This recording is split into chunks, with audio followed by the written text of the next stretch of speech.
Bueno, iglesia, nuevamente, Dios les bendiga. Le doy muchas gracias a Dios por permitirme estar aquí frente a ustedes. Quiero recordarles, yo creo que todos lo saben, de este domingo comienza la Semana Santa y nuestra iglesia tiene una programación especial diferente a los otros años. En esta ocasión vamos a tener una reunión muy especial este Jueves Santo, desde las 2 de la tarde hasta las 5 de la tarde. La idea es que todos vengamos a esa reunión porque el tema que se va a tratar en esa reunión va a ser la continuación de lo que vamos a ver hoy. Ya van a entender de qué se trata. El Viernes Santo no nos reunimos y el día sábado nuestra reunión va a ser virtual. No vamos a tener reunión presencial acá en la iglesia, así que todos pendientes para que se puedan conectar. La idea es que entendimos que muchas familias salen de viaje a descansar, en fin. La idea es que puedan seguir conectados con las actividades de la iglesia a través de nuestra conexión virtual y que hagamos todo nuestro esfuerzo por estar reunidos el día jueves. Realmente va a ser bien importante lo que vamos a hacer en ese día. Entonces, básicamente el día jueves lo que vamos a trabajar es la última conversación de Jesús con sus discípulos. Esto fue algo que está registrado en diferentes evangelios, pero principalmente en el libro de Juan, desde el capítulo 13, 14, 15, 16 y en el 17 hay una oración. Esa última conversación para el apóstol Juan fue tan especial que imagínense lo siguiente, les doy un dato curioso. Usted le iba a dar al final, pero vamos a darlo de una vez. El libro de Juan tiene 21 capítulos. De esos 21 capítulos, 5 capítulos están dedicados a esa conversación que tuvo Jesús con sus discípulos en privado. 2 capítulos más hablan de lo que todos antes, que es lo que vamos a trabajar el día de hoy. Porque Jesús fue preparando, hay cosas que Jesús hizo, hay mensajes que él no dio desde el inicio de su ministerio, sino que los reservó para el final. Así que esa conversación que Jesús tuvo con sus discípulos es especial. Entonces nosotros dividimos esto en los ejes temáticos que Jesús la dividió y vamos a diferentes predicadores que van a dar, digamos, fragmentos de minutos de todo eso que Jesús enseñó. Lo hemos agrupado en siete enseñanzas que eran clave. Jesús las reservó para ese último momento. Y algo que nosotros vamos a entender, que vamos a empezar a ver desde hoy, es que Jesús no improvisó durante su ministerio. Jesús no hizo las cosas al azar, no dio un mensaje aquí porque eso fue lo que se le ocurrió. No, todo obedece a un cronograma prediseñado desde antes de la fundación del mundo. Jesús ya sabía a lo que venía, ya sabía cómo era que iba a dar sus enseñanzas, cómo era que iba a interactuar con las personas. Y algo en lo que vamos a resaltar es que Jesús tuvo una serie de enseñanzas que dio en privado para sus seguidores y habló de otra forma cuando lo hizo en público.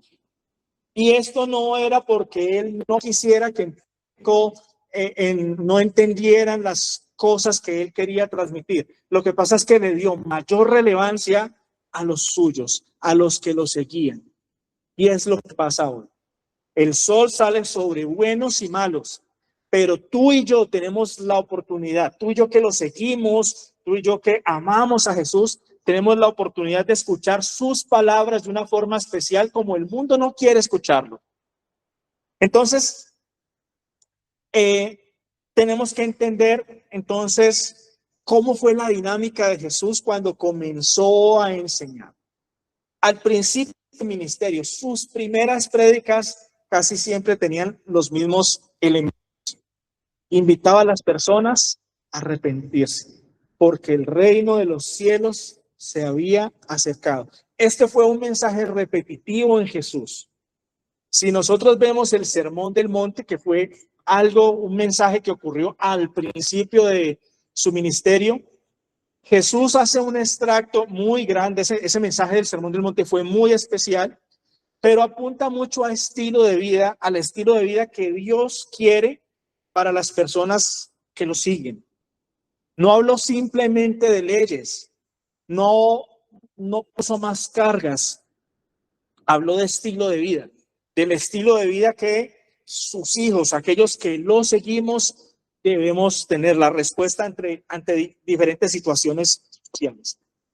Ahora, en la medida que se acercaba ese momento en que Jesús iba a ir a la cruz, el tipo de mensajes que comenzó a dar en público fue gradualmente cambiando. Empezó Jesús a enfatizar un poco más la corrección de las expectativas mesiánicas. ¿Por qué? Hay muchas profecías bíblicas del Antiguo Testamento, las que recibieron los judíos, que indican cómo iba a ser el ministerio del Mesías. Sin embargo, el pueblo judío de alguna forma ignoró todas aquellas que implicaban que el Mesías debía sufrir, como estaba, por ejemplo, en Isaías 53 y en otras partes. El judío promedio sabía que el Mesías venía como rey, venía como príncipe de paz, y todas las profecías que desde la venía de Jesús. Así que los judíos simplemente tomaron este panorama para decir: las profecías asociadas al Mesías son gloria, son orden, son paz, son juicio a las naciones, y eso era lo que ellos estaban esperando. Así que Jesús empieza a enseñar: no, esto va a venir, pero antes de eso, el Hijo del Hombre tiene que sufrir. Antes de eso, el Hijo del Hombre tiene que ir a una cruz. Y poco a poco empezó a introducir esta parte. Nuestro punto número 1 de hoy se llama la revelación más esperada. ¿Qué significa eso? Resulta que Jesús, cuando estuvo acá, cuando empezó a llamar a sus discípulos, cuando se reunía en público, cuando daba mensajes, él reservó el hecho de que él era el Mesías de Israel. No lo reveló de manera directa, lo hizo de forma paulatina. Sus discípulos sospechaban en la medida que empezaron a vivir con él, en la medida que lo escuchaban, en la medida que veían que pues tenía poder, hacía milagros, el cielo le escuchaba. Acuérdense cuando cayó la tormenta, cuando multiplicó los panes. Acuérdense que hay referencias que dicen: no, esto nunca se había visto en Israel. Entonces sus discípulos sospechaban, lo seguían porque su mensaje era especial. Y hay una escena que nos la relata Juan, en el que Jesús le dijo directamente a una persona que él era el Mesías. ¿Ustedes la recuerdan? A una mujer, a la mujer samaritana. Obviamente, la historia nos relata que los discípulos no estaban en ese lugar, pero de alguna forma ellos se enteraron, porque por algo el relato está en la palabra de Dios. Ahora, más adelante, en el ministerio de Jesús, sí hubo un momento en que Jesús abiertamente habla este tema con sus discípulos. Los discípulos comienzan a sorprenderse, maravillados, porque la gente está hablando de Jesús. La fama de Jesús está creciendo. La gente habla de él. Unos dicen que es el profeta Elías, otros dicen una cosa, y van felices, así emocionados. Este movimiento, o sea, imagínense al cristianismo inicial, los seguidores de Jesús, con Jesús como un movimiento, y un movimiento que pues quiere crecer. Pero la visión que tiene Jesús del crecimiento y de lo que debe hacer es una, y lo que tienen sus discípulos es más la visión que tú y yo podemos tener sobre el éxito de las cosas. Entonces, para ellos el éxito era que ese movimiento se fortaleciera, Jesús se estableciera como un líder en Israel, acabara con la corrupción de la casta religiosa, de la casta sacerdotal que estaba corrupta, que pusieran orden a los fariseos, que expulsara a los romanos. Posiblemente esos eran temas que tenían ellos en el corazón. Entonces empiezan a ver que sí, que efectivamente la gente de Israel empieza a reconocer a Jesús y vienen emocionados y le dicen: Señor, la gente está hablando de ti. Y unos piensan esto y otros, y el Señor les dice: ¿y vosotros quién decís que soy yo? Y Pedro le responde: tú eres el Cristo, el Hijo del Dios viviente. Y Jesús inmediatamente confirma, le dice: no te lo reveló carne ni sangre, sino mi Padre que está en los cielos. Ese fue el momento en que Jesús se revela como el Mesías de Israel delante de sus discípulos, pero inmediatamente después les dice: no se lo digan a nadie. No se lo digan a nadie. No era el momento.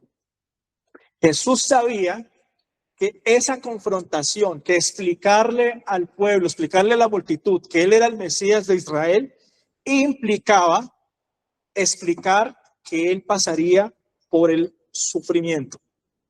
Y esto no podía, es decir, si lo hacía muchos años o muchos meses antes de que los acontecimientos ya ocurrieran, pues de alguna forma esto podría interferir, porque imagínense, ¿qué fue lo primero que quiso hacer Pedro cuando ya Jesús se perfiló, ya estaba en Jerusalén? Le dijo: ser crucificado. Y Pedro: no, ¿cómo te va a pasar algo así? Pedro, su discípulo. Y Jesús lo reprende en privado y le dice: sí, es necesario. Esta es la voluntad de Dios. Entonces, si hubiese una multitud que lo aclamaba como Mesías, quizás esa multitud hubiese hecho un acto revolucionario para impedir la crucifixión de Jesús, porque así somos los humanos. Así actuamos tú y yo, con nuestros ojos y nuestros pies puestos en la tierra y viendo las cosas de la tierra, mientras que Jesús veía más allá. Entonces, por eso Jesús esperó el momento especial. Entonces, el giro en la narrativa nos lo empieza a contar Juan a partir de Juan 10. Esto que vamos a leer, Juan 10, del 22 al 31, ocurrió aproximadamente entre 3 o 4 meses antes de la crucifixión. Digamos que sabemos que es en el mes de diciembre. Ya vamos a entender por qué lo sabemos. Juan 10, del 22 al 31.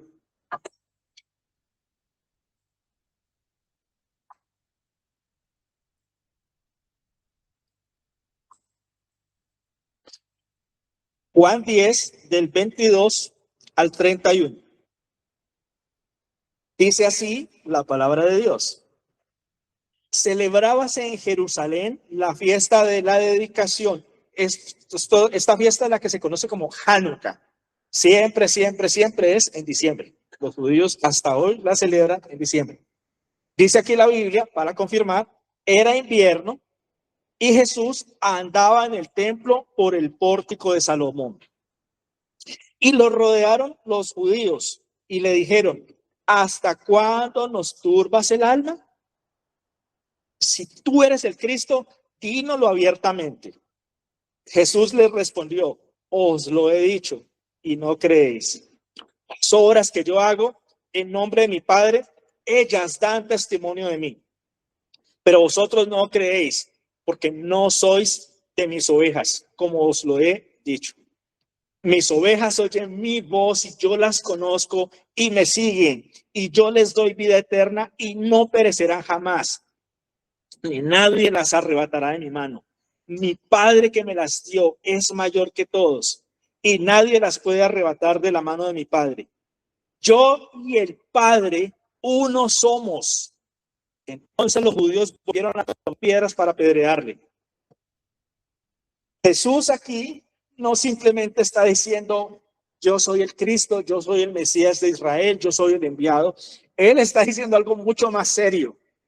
Está revelando su naturaleza. Él está diciendo, yo y el Padre somos uno. Esto desencadenó la reacción, la furia de los judíos que no entendían, no conocían a Jesús, no podían comprobar que Jesús estaba diciendo la verdad. Claro, si una persona del común dice yo soy igual a Dios, esa persona es un blasfemo y merece morir. Es lo que ellos calificaron en ese momento.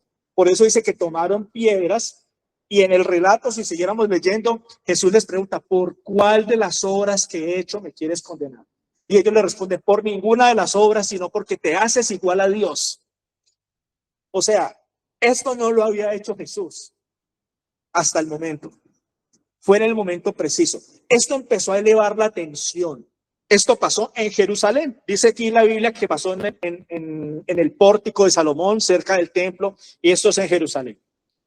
Recuerden que Jesús era de un, por así decirlo, de un departamento diferente a donde estaba Jerusalén. La ciudad de Jerusalén es la capital de una provincia o de un departamento que se llama Judea. Y la ciudad de Nazaret era, o, digamos, la capital de una provincia, un departamento que se llama Galilea. Entonces Jesús era de esa región, era Galileo, por eso le decían así. Entonces Jesús frecuentemente tenía que estar viniendo a Jerusalén porque habían instrucciones precisas de que hay fiestas que se celebraban en Jerusalén. La Pascua, el Hanukkah, muchas fiestas. Así que Jesús tenía que estar yendo. Ahora, a Jesús en cierta forma le iba bien en la región de Galilea, Nazaret, en los pueblos que él recorría. Allá sus enemigos, entre comillas, era un tema más intelectual. Allá su pelea constante era con los fariseos. Los fariseos llegaban en todo momento a preguntarle, a ponerle cascaritas, a querer hacerlo caer con estrategias, y Jesús los dejaba por el suelo. Y Jesús los reprendió muchas veces y habló de su corrupción religiosa, de su hipocresía, de muchas cosas, pero en cierta forma esa confrontación en Jerusalén, el tema era otro precio. En Jerusalén estaban los top, o sea, los chachos, habían fariseos, pero los fariseos más prominentes. Y habían otros duros que llamaban, que eran los sacerdotes descendientes de Leví, los encargados del templo. Y había un consejo que nosotros lo hemos escuchado, se llamaba el Sanedrín, que reunía a los más de todos. Los saduceos, el sumo sacerdote, ancianos prominentes, fariseos, escribas, los doctores de la ley que hubieran, eso estaban en Jerusalén. O sea que ir a Jerusalén y tener confrontaciones era otra cosa muy diferente. Pero esto es lo que acaba de pasar, esto es lo que acaba de leer, donde Jesús se revela y dice, yo y mi Padre somos uno. Esto pasó en Jerusalén con la crema y nata. Esos eran los que lo querían apedrear. O sea, el tema no quedó nada favorable para el movimiento cristiano en ese momento en Jerusalén. Nuestro punto número 2. El milagro que lo cambió todo. Todo esto está conectado y está en Juan 10, Juan 11. Entonces, Juan estratégicamente, obviamente inspirado por el Espíritu Santo, acomodó secuencialmente, aunque Juan no es muy preciso en las cronologías, como sí lo son los otros evangelios que le llamamos sinópticos, que sí son muy precisos en cuándo ocurrió hoy los acontecimientos. En esta parte Juan fue cuidadoso y empezó a dedicar mucho énfasis, mucho cuidado a lo que estaba pasando acá. Entonces el tema de la resurrección de Lázaro está muy bien explicado en Juan 11, pero el contexto de esto, ¿cuál es? Jesús, después que fue de que los fariseos y los líderes religiosos lo querían apedrear en Jerusalén cuando reveló su identidad divina, él no regresó a Galilea. Él se fue a una región que se llama Perea, que era pasando el Jordán. Entonces, esa región pasando el Jordán es lo que hoy conocemos como Jordania. Entonces, eso era una colonia romana. Los líderes religiosos de Israel no tenían ninguna injerencia en esa zona. Eso eran romanos allá con otros pueblos y otra gente, así que ellos allá no tenían influencia. Entonces, en cierta forma, era una zona segura, pues allá los judíos no iban a molestar. Los romanos, después de que usted pagara su impuesto, no había ningún lío. Los judíos andaban por ahí, pero los líderes no tenían influencia allá, ni sacerdotes, ni nadie. Entonces, ellos estaban en la región de Perea. Entonces, acuérdense que cuando Lázaro se enfermó y estaba grave, las hermanas de Lázaro le mandaron la razón a Jesús allá a donde estaba en la región de Perea y le dice: Jesús, te necesitamos. Lázaro está muy enfermo. Entonces, los discípulos de Jesús estaban tranquilos allá, con temor, porque ellos sabían que la ley les obligaba a regresar, o sea, habían fiestas a las que iban a tener que regresar. Se aproximaba la Pascua, que esa era delicadísima. Pero seguramente ellos tenían en mente: bueno, vamos a Jerusalén, nos escondemos, nos ponemos capuchas, pasamos desapercibidos, andamos en la noche, cumplimos la ley y nos vamos. Jesús, cuando le empiezan a hablar de la enfermedad de Lázaro, él no reacciona, él no dice vamos a salir para allá. Es más, Jesús pudo haber orado, pudo haberle dicho al Padre: Padre, sana a Lázaro, y listo. Pero había un propósito en lo que ocurrió, que ya lo vamos a ver. Este milagro que ocurrió con Lázaro fue especial. Esto empezó a cambiar todas las cosas. Si ustedes leen por acá, vamos a leer en Juan 11, del 7 al 8.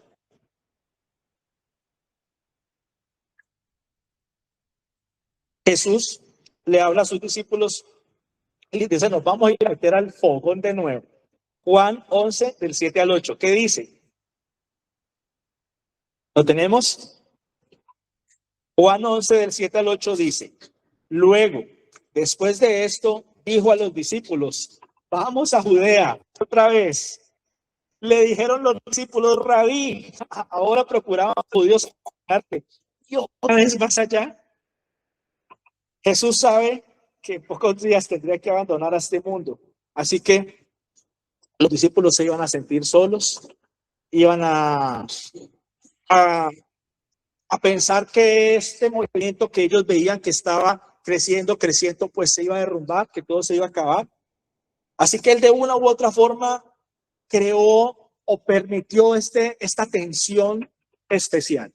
Entonces, por un lado, Lázaro falleció y Jesús dice: vamos a despertar a Lázaro. Pero era peligrosísimo ir a hacer cualquier cosa a Judea, irse para allá. Entonces los discípulos le dicen: no, vamos a ir para allá, a que nos maten a nosotros también. Y Jesús, tranquilo, para allá. Efectivamente, Señor Jesús no andaba escondido, no andaba como de pronto los discípulos hubiesen querido, con temor, no. Revisemos un momento, un detalle de la resurrección de Lázaro y nos vamos a dar cuenta que eso fue un evento público y ahí habían simpatizantes de los judíos. Vamos, revisemos Juan 11, leamos el 21 y leamos el 32.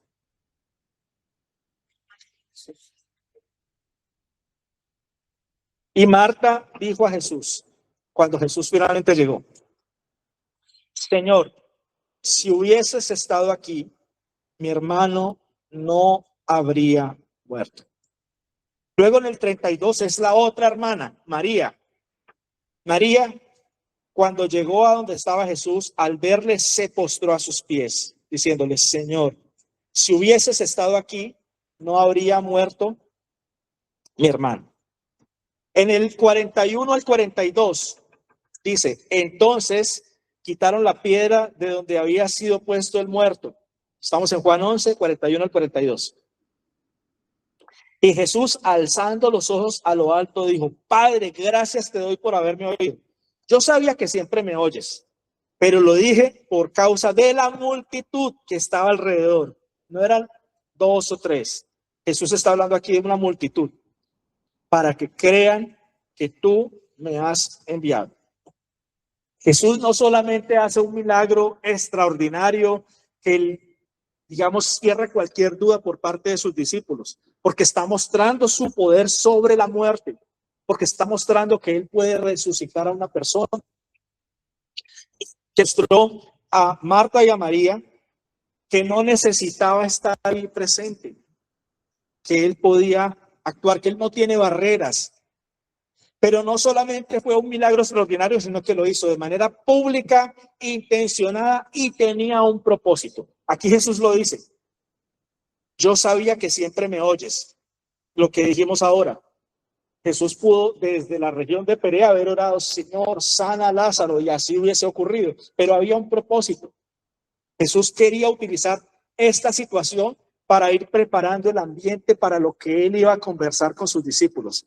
Es decir, lo que se venía más adelante, lo que vamos a revisar el jueves. Miren lo especial que es esta conversación, que no fue algo espontáneo, algo traído, no, hubo toda una preparación, todo un ambiente de tensión que se fue dando.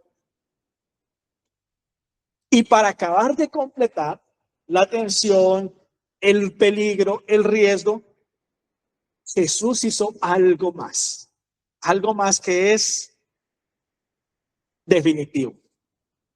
Resulta que desde el momento en que Jesús hizo el milagro de la resurrección de Lázaro, aquí Juan nos dice que algunos judíos creyeron en él, pero otros salieron corriendo donde los fariseos, donde los principales, a contarle. Decirle: ¿cómo les parece que había un hombre llamado Lázaro que estaba muerto 4 días enterrado, y un hombre, Jesús, ya era famoso porque lo estaban buscando, lo resucitó? La Biblia, Juan se encarga de hacernos quedar muy claro que ese fue el detonante. Eso fue lo que digamos, lo que hizo que el Sanedrín, mucho antes de un juicio, de cualquier cosa, de escuchar lo que sea, decidió matar a Jesús. Ese relato está en Juan, no lo vamos a profundizar, pero básicamente ese milagro para unos sirvió para que creyeran, para confiar en Jesús, y para otros fue la decisión de: ya no lo soportamos más, hay que matarlo. Y estando esa tensión, estando Jesús sentenciado de muerte, porque ya prácticamente era una sentencia de muerte por parte de los directores, de los religiosos, de los líderes, saduceos, todos los que componen el Sanedrín, Jesús no andaba escondiéndose.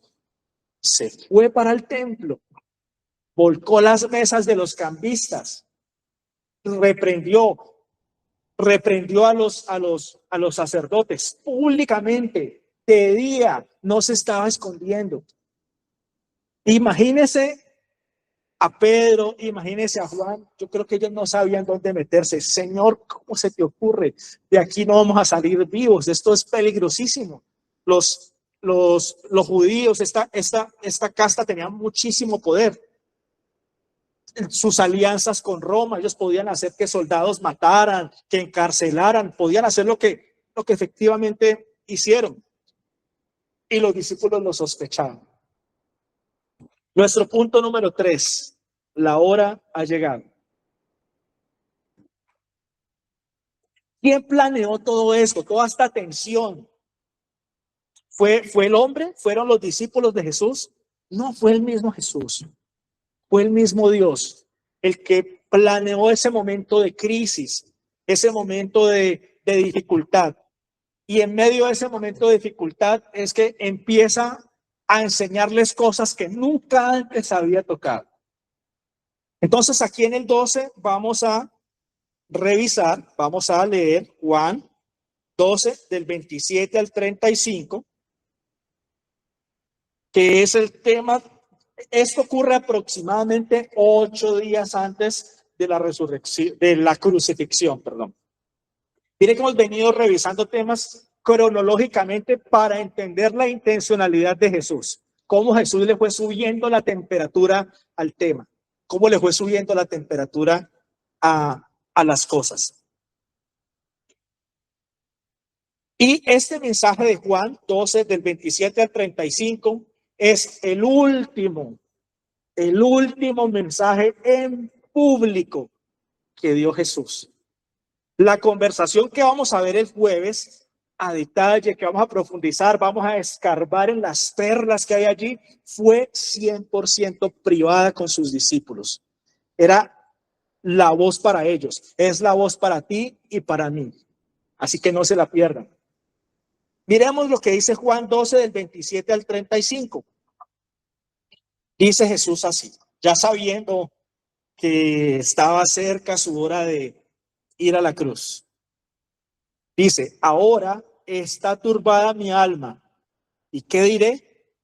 Padre, sálvame de esta hora, mas para esto he llegado a esta hora.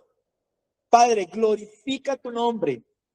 Entonces vino una voz del cielo en medio de la multitud. Tengan en cuenta que aquí Jesús está en público y una voz del cielo dice, lo he glorificado y lo glorificaré otra vez. Y la multitud que estaba allí y había oído la voz decía que había sido un trueno. Otros decían, un ángel le ha hablado. Respondiendo Jesús y dijo, no ha venido esta voz por causa mía, sino por causa de vosotros. Ahora es el juicio de este mundo. Ahora el príncipe de este mundo será echado fuera. Y yo, si fuere levantado de la tierra, a todos atraeré a mí mismo. Y decía esto dando a entender de qué muerte iba a morir. Le respondió la gente, nosotros hemos oído la ley. Pausa allí. Miren el nivel de orgullo, de soberbia de la gente. No se dan cuenta de la magnitud de lo que estaba pasando ahí. Jesús estaba ya sintiendo la agonía. Estaba dando el último mensaje que ellos podían recibir en ese momento directamente de los labios del hombre más importante de la humanidad, de toda la historia. En un momento especial donde él está diciendo, y él habla y viene una voz del cielo y confirma. Dice, porque Jesús dice, glorifica tu nombre. Y la voz del Padre directamente le dice, yo ya lo he glorificado y lo glorificaré otra vez. Eso era para que las rodillas cayeran a tierra y se arrepintieran y reconocieran a Jesús, pero el orgullo no los dejó. Este es el corazón del ser humano. Ese es el corazoncito que tú y yo tenemos aquí. Y tenemos que cuidarnos de no seguir esta conducta. Muchas veces el Señor, en medio de charlas, en medio de conferencias, cuando leemos la palabra de Dios, nos habla de una forma profunda. Y el orgullo es como una barrera que lo que Dios nos quiera decir rebota, porque estamos llenos de orgullo. Esto era lo que le estaba pasando a la gente. Ahora, los que no estaban llenos de orgullo, los que estaban con humildad, dispuestos a escuchar lo que Dios les tenía, ellos fueron los que recibieron el mensaje y dijeron, wow, este es el Hijo de Dios. Aunque después dudaran. Miren el 34. Le respondió la gente, nosotros hemos oído de la ley que el Cristo permanece para siempre, ¿cómo pues dices tú que es necesario que el Hijo del Hombre sea levantado? ¿Quién es este Hijo del Hombre? Entonces Jesús les dijo, aún por un poco está la luz entre vosotros. Andad entre tanto que tenéis luz, para que no os sorprendan las tinieblas, porque el que anda en tinieblas no sabe a dónde va. Entre tanto que tenéis luz, creed en la luz, para que seáis hijos de la luz. Y dice así la palabra de Dios. Estas cosas habló Jesús y se fue y se ocultó de ellos. Llega un punto en que Jesús dice, yo ya no le hablo más a estas personas rebeldes. Cuando tú y yo cerramos el corazón para no escuchar a Jesús, para no escuchar a nuestro Dios, para no escuchar su palabra, y Él nos habla y nos habla, nosotros pensamos que eso es ilimitado y que la gracia y la misericordia de Dios están ahí, pero llega un punto en que Él dice, ya no más. Para esta generación, este fue el punto de inflexión, donde Jesús dice, estas cosas habló Jesús y se fue y se ocultó de ellos. Ya no tenían más el privilegio de escucharlo. Ya no podían, escucharían posiblemente tuvieron una segunda oportunidad cuando ya el cristianismo se empezó a expandir y los discípulos empezaron a transmitir el evangelio y posiblemente algunos de ellos pudieran haberse convertido después. Pero el privilegio increíble de escuchar directamente al autor de la vida, a Jesús, en ese momento ya la puerta se estaba cerrando, ya lo estaban perdiendo. Entonces, ¿qué mensaje Jesús está dando en ese momento? Él aquí ratifica y él, lo que hablamos ahora, él corrige esa idea. Claro, las promesas del Antiguo Testamento apuntan a un líder, a que el Mesías iba a liberar a Israel, iba a liberar, pero entonces ellos lo pensaban en términos políticos y la libertad que Jesús traía era del pecado, la libertad del pecado. Jesús tomó el título, siempre que él dice, yo no entendía qué significa cuando Jesús dice el Hijo del Hombre, ¿por qué habla del Hijo del Hombre? Pues hace relación a una promesa o una profecía de Daniel que dice que vio a uno como hijo de hombre junto al anciano de días y prácticamente recibía todas las que vivían. Eso es un relato de Daniel que Jesús lo tomó para él y él dio a entender, yo soy el Hijo del Hombre, haciendo referencia a esa promesa de Daniel. Ese es un tema mucho más amplio, mucho más especial, toda esa promesa, esa solemnidad de que Daniel lo dice cuando está el anciano de días en su trono, después aparece uno como hijo de hombre y es glorificado también. Entonces, Jesús les está diciendo, yo soy el Hijo del Hombre, está declarando directamente, yo soy el Mesías de Israel, yo soy el que comparte la gloria con el Padre, es lo que les está diciendo. Y una voz del cielo les confirma y les dice, sí, yo ya he glorificado mi nombre y lo glorificaré otra vez. Y algunos no entendieron. ¿Cuál es nuestra conclusión de este tema? ¿Qué podemos concluir de esto que hemos aprendido hoy, de esto que hemos escuchado? ¿Cuál es el mensaje? ¿Qué es lo que Dios quiere que hoy tú y yo guardemos en nuestro corazón, no olvidemos y mantengamos? La última semana de Jesús, la última semana que él preparó estos últimos mensajes, no comenzó con palabras de consuelo.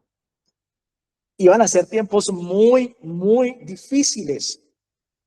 Iban a ser tiempos complicados de persecución, de una durísima batalla espiritual, de una durísima batalla de fe. Sus propios discípulos iban a dudar, Jesús lo sabía. Jesús sabía que esa figura del Mesías prometido en una cruz no le cabía a la mente humana, porque en ese momento no entendían que Jesús debía crucificar en el madero el pecado, nuestra culpa, debía cargar sus culpas. Ellos no entendían eso en ese momento. Así como muchas veces tú y yo no entendemos por qué Dios hace lo que hace. ¿Por qué Dios no me permitió tomar este camino, sino que me llevó por otro? ¿Por qué pasa esto? Muchos nos libra de cosas, de dificultades, de problemas y no entendemos. Y a veces nuestro corazón duro nos lleva a pelear con Dios, a reclamarle. Pero esta enseñanza nos muestra que Dios lo tiene todo bajo control. Entonces, esta última semana, Jesús no se preocupó por empezarlos a consolar, a darles palmaditas en la espalda. Esta fue una semana de confrontación. Jesús los confrontó, los llevó a que entendieran que Él era el Cristo, pero que el Cristo debía morir, debía padecer. Y por ahí les conecta también, así como yo he padecido, wow, ustedes también, ustedes libran de esta, mis niños. A ustedes les va a tocar por el nombre del Señor. Eso lo desarrolla un poco más por ahí en el 12. Luego de esto, luego de esta preparación, luego de que Jesús creó el ambiente especial, es que ya Juan nos describe a partir del Juan 13 ese momento íntimo cuando empieza Jesús a lavar los pies de sus discípulos y en fin, empieza a desarrollar una serie de temas que conectándolo con este contexto que hemos visto hoy, iglesia, no se lo pueden perder. El jueves tienen que escuchar porque es especial, el Señor nos va a hablar, el Señor nos quiere hablarle a nuestro corazón. Así como anhelaba llevar estos temas y él dejó toda esta serie de temas para el final, para esas últimas 24 horas. Una característica que tiene esa conversación que ya no había tiempo que perder.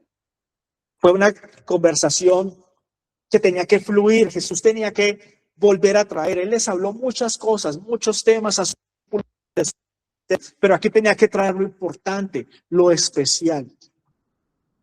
Y después cuando cierra con la oración, Juan 17, lo que conocemos como la oración sacerdotal, ahí sella todo y hace una cosa increíble.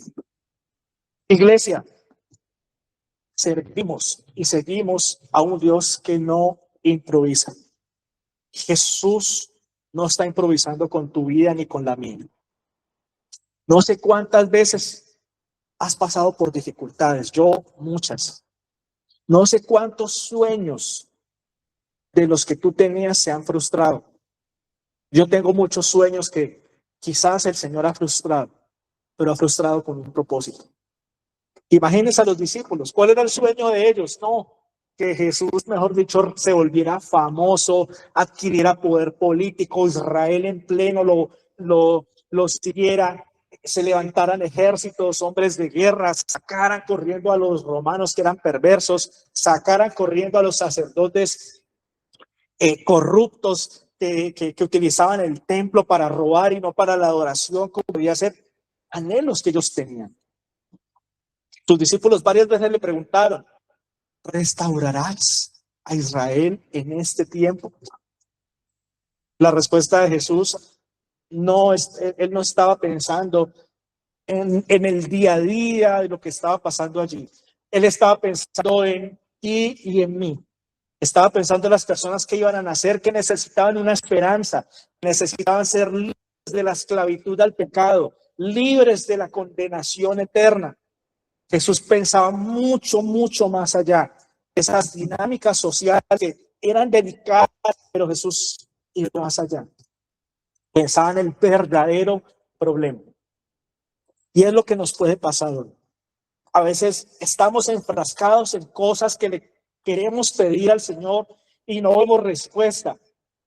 Y muchas de esas obedecen que Jesús ve mucho más allá. Por eso la Biblia nos invita, puestos los ojos en Jesús, el autor y consumador de qué cosa, de la fe, el cual por el gozo puesto delante de él soportó, menospreciando lo oprobio, y se sentó a la diestra de Dios Padre. Colocar nuestros ojos en Jesús nos permite alcanzar el propósito para el cual Él nos tiene aquí. Vamos a orar, iglesia, vamos a darle gracias a Dios. Queda súper abierta la invitación de nuevo para este jueves, 2 de la tarde hasta las 5. Véngase preparado, una sola reunión en Semana Santa. Traiga invitados. A ellos también el Señor bondad y permitamos que Jesús haga algo diferente con nosotros, hermanos. Quizás también como iglesia, como familia, podemos estar pasando por dificultades, pero Jesús no huía de las dificultades. Muchas veces esas dificultades eran parte del plan de Él para hacer algo grandioso. Así que la invitación queda abierta. Oh Dios, gracias. Gracias te damos. Eres precioso. Porque nos permites entender estas bellezas de tu palabra, Señor, esta belleza de tu obra, Señor. Tu obra es magnífica. Tu obra es más grande de lo que nosotros podemos imaginarnos. Señor, gracias, porque tú sí nos amas. Tú sí te preocupas por nuestra situación, por nuestra vida, por nosotros. Pero entendemos, Padre, entendemos, Jesús, que muchas veces no das la respuesta que nosotros esperamos, porque tú piensas más allá. Señor, ayúdanos en medio de dificultades, en medio de crisis, a sostenernos, a estar pegados de tus manos. No solamente tú puedes sostenernos, solamente tú, Señor, solamente tu presencia. Nosotros somos débiles, nosotros somos malos, nosotros somos orgullosos muchas veces, Señor. Ayúdanos, Señor, necesitamos ayuda. Necesitamos ayuda para no desviarnos. Quédate con nosotros, amado Dios, en esta tarde. Guarda nuestros corazones, guarda nuestra mente, Señor. Lo rogamos en el nombre de Jesús. Amén.